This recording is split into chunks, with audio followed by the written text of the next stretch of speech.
Well, hey guys, happy Thursday. Bullhorn Betty here. So we have a lot going on today in the world of news. The first is this despicable story out of Oklahoma. This is titled House of Secrets. This is where a stepfather and a stepdaughter ended up having multiple children.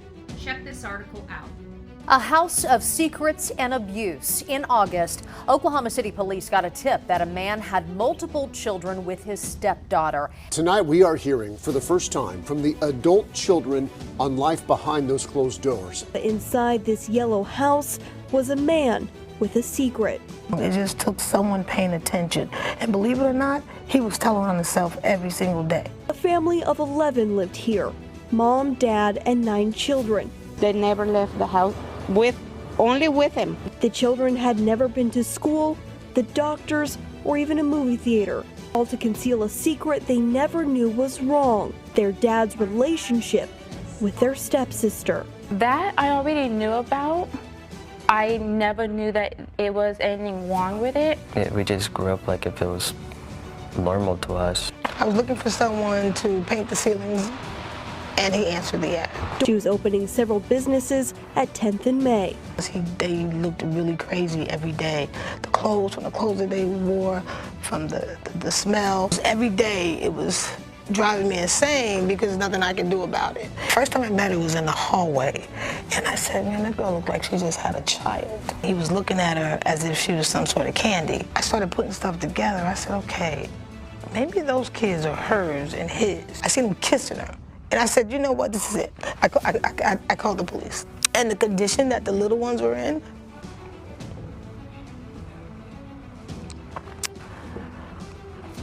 I never imagined. Court documents reveal the kids had poor hygiene, foul odor, lack of dental care, and were sleeping on one heavily soiled mattress on the floor. After 3 hours, Dad finally showed up. All right, take a seat for me. Both Mom and Dad were arrested.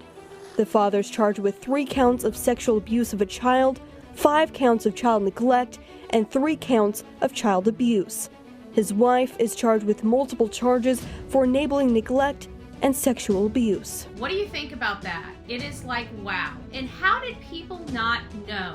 We're going to be talking about this case and more in the upcoming show. Our next case is Chad Daybell. The judge has denied Chad Daybell's motion to remove the death penalty. So Chad Daybell basically argued that because Lori Vallow Daybell didn't receive the death penalty, he shouldn't either. Well, she was clearly mentally disturbed, and those were taken as extenuating circumstances in her case, which is one of the reasons why they chose not to seek the death penalty against her. Chad Daybell, however, he's much different, and so is his case. Check it out. Idaho Judge Stephen Boyce ruled that Chad Daybell is still eligible for the death penalty if found guilty of murder. Last month, Daybell's attorney filed 2 motions with the Fremont County Clerk to strike the death penalty. His attorney argued it was unconstitutional for Daybell to face the death penalty, while his co-defendant, Lori Vallow Daybell, did not. The judge says each defendant has been given individualized consideration from the outset of these cases and will continue to be afforded individualized consideration by this court.